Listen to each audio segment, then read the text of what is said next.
स्तुतिशतकम्। एका माता सकलजगत् आयुषी ध्यानमुद्राः एकाम्राधीश्वरचरणयोर् एकतानासमिन्धे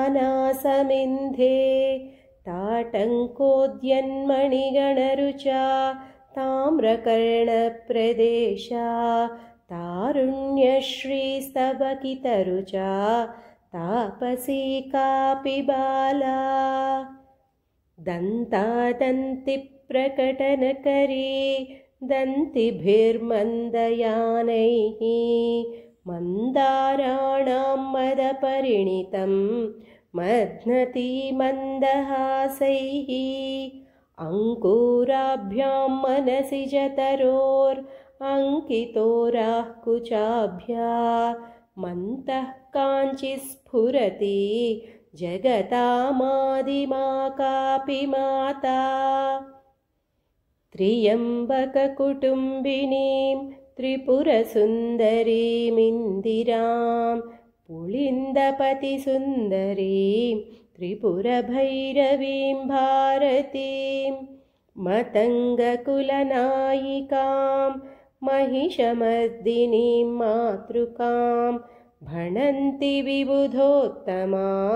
विहृतिमेव कामाक्षि ते महामुनिमनोनटी महितरम्यकम्पातटी कुटीरकविहारिणी कुटिलबोधसंहारिणी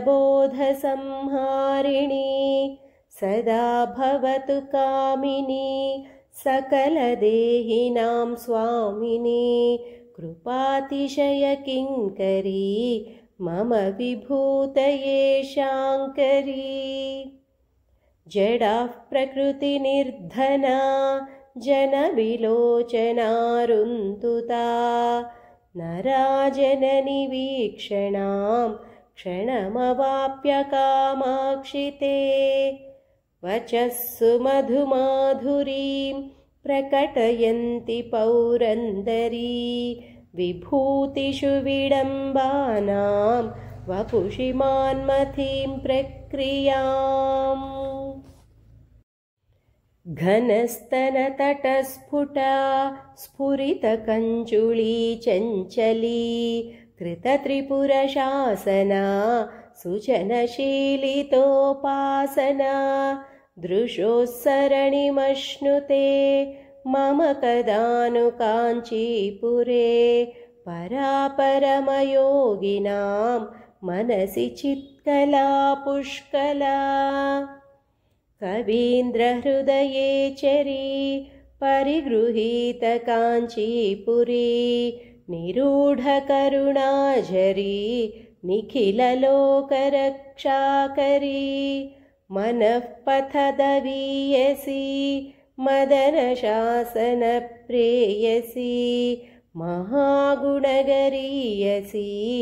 मम दृशोऽस्तु नेदीयसी धनेन न रमामहे खलजानान्न सेवामहे न चापलमयामहे भवभयान् दूयामहे स्थिरान्तनुमहेतरां मनसि किञ्च काञ्चीरता स्मरान्तककुटुम्बिनी चरणपल्लवोपासनम् सुराः परिजनावपुर्मनसि जाय वैरायते त्रिविष्टपनितं विनी कुचतटी च केळीगिरिः गिरस्सुरभयो वय स्तरुणिमादरिद्रस्य च कटाक्षशरणौ क्षणं निपतितस्य कामाक्षि ते पवित्रय जगत्त्रयी विबुधबोधजीवातुभिः पुरत्रयविमर्दिनः पुलककञ्चुलीदायिभिः भवक्षयविचक्षणैर्व्यसनमोक्षणैर्वीक्षणैः निरीक्षरशिरोमणिं करुणयैव कामाक्षि माम् कदा कलितखेलनाः करुणयैव काञ्चीपुरे कलायमुकुलत्विषः शुभकदम्बपूर्णाङ्कुराः पयोधरभरालसाः कविजनेषु ते बन्धुराः पचेळिमकृपारसाः परिपतन्ति मार्गे दृशोः अशोध्यमचलोद्भवं हृदयनन्दनं देहिना मनर्घमधिकाञ्ची तत्किमपि रत्नमुद्योतते अनेन समलङ्कृता जयति शङ्कराङ्कस्थली कदास्य मम मानसं व्रजति पेटिका विभ्रमम् परामृतरसप्लुता जगति नित्यमन्तश्चरी नृणामपि बहिश्चरी परमसंविदेकात्मिका महिद्भरपरोक्षिता सततमेव काञ्चीपुरे ममान्वहमहं मतिर्मनसि भातु माहेश्वरी तमो विपिनधाविनं सततमेव काञ्चीपुरे विहाररसिका परा परमसंविदुर्विरुहे कटाक्षनिगलैर्दृढं हृदयदुष्टदन्तावलं चिरं नयतु मामकं त्रिपुरवैरिसीमन्तिनी त्वमेव सति चण्डिका त्वमिह देवी चामुण्डिका त्वमेव परमातृका त्वमसि योगिनी रूपिणी त्वमेव किल शाम्भवी त्वमसि कामकोटिजया त्वमेव विजया त्वयि त्रिजगदम्ब किं ब्रूमहे परे जननि पार्वती प्रणतपालिनि प्रातिभा प्रदात्री परमेश्वरी त्रिजगदाश्रिते शाश्वते त्र्यम्बककुटुम्बिनी त्रिपदसङ्गिनि त्रीक्षणे त्रिशक्तिमयि वीक्षणं मयि निधेहि कामाक्षिते मनोमधुकरोत्सवं विदधति मनीषाजुषां स्वयं प्रभव वैखरी विपिनवेदिकालम्बिनी सदा शिशिरिता कृपा मधुरसेनकम्पातटे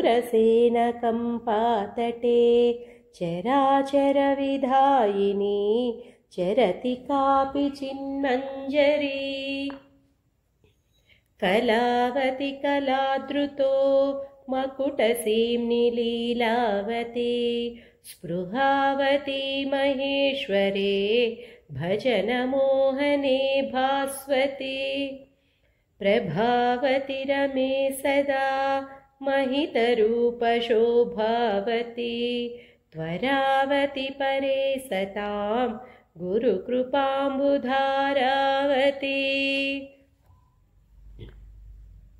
त्वयैव जगदम्बया भुवनमण्डतं सूयते त्वयैव करुणार्द्रया तदपि रक्षणं नीयते त्वयैव खरकोपया नयनपावके हूयते त्वयैव किल नित्यया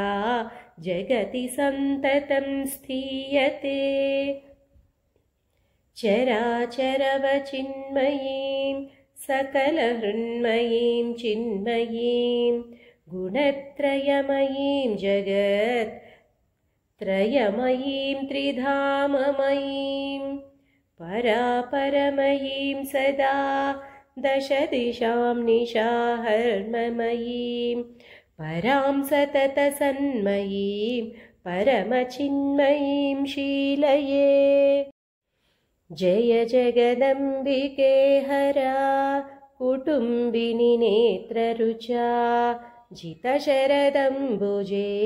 घनविडम्बिनि केशरुचा परमवलम्बनं कुरु सदा पररूपधरे मम गतसंविदो जडिमडम्बरताण्डविनः। भुवनजननि भूषा भूतचन्द्रे नमस्ते कलुषशमनिकम्पातीरा गेहे नमस्ते निखिलनिगमवेद्ये नित्यरूपे नमस्ते परशिवमयी प्राशच्छेदहस्ते नमस्ते। क्वणत्काञ्ची काञ्ची पुरमणिविपञ्ची लयझरी शिरः कम्पा कम्पा वसतिरनुकम्पा जलनिधिः घनश्यामा श्यामा कठिनकुचसीमा मनसि मे मृगाक्षी कामाक्षी हरनटनसाक्षी विहरताम्। समरविजयकोटी साधकानन्दधाटी मृदुगणमणिपेटी मुख्यकादम्बवाटी मुनिसुतपरिपाटी मोहिता जाण्डकोटी परमशिववधूटी पातु मां कामकोटी। इमं परवरप्रदं प्रकृतिपेशलं पावनं परापरचिदाकृति प्रकटनप्रदीपायितं स्तवं पठति नित्यदा मनसि भावयन्नम्बिकां जपैरलमलं मखैरधिकदेहसंशोषणैः। इति मूकपञ्चशती स्तुतिशतकं समाप्तम्।